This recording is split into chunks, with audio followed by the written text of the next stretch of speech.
In the top left corner, you'll find a notes and reminders section where you can write important messages for the week ahead. You can use it to write a weekly mantra or your most important task for the week.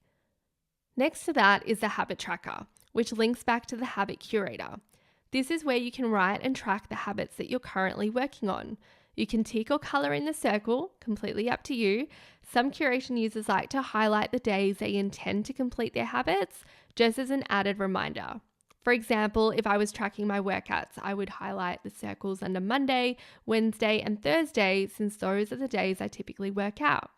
Now for the actual weekly spread. We've kept it quite minimal so that you can adapt this space to your own needs. On the right side, you'll find a checklist. This is space for you to write your daily to-do list.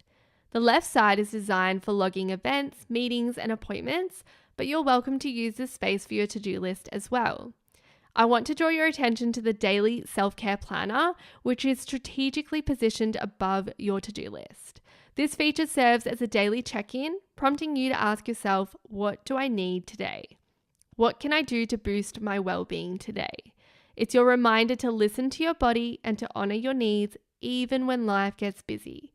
Use this space to schedule a daily self-care activity, whether that is a physical activity like going for a run or one that's more focused on your mental health like meditating and journaling.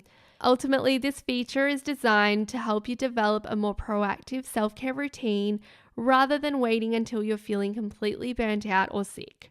Lastly, at the end of each month, you'll find a link at the bottom of the weekly spread, which will direct you to a monthly reflection.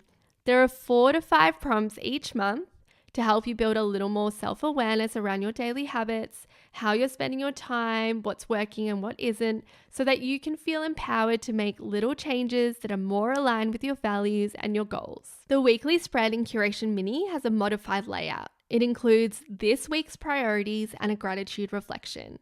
This week's priorities is space for you to identify and list your top 3 priorities for the week, your most important tasks. When you make a habit of prioritizing, you can step into each week with a strong sense of purpose and confidence because you know where to allocate your time and energy. It's not a question of where do I even begin? You've already figured that out ahead of time. You can also use this as a prompt to check in with your goals and write down a few goal-related tasks that you want to complete during the week. The gratitude reflection is space for you to write down 3 things that you're grateful for or 3 wins from the previous week. It's a beautiful way to transition from one week to the next and start each week on a more positive note.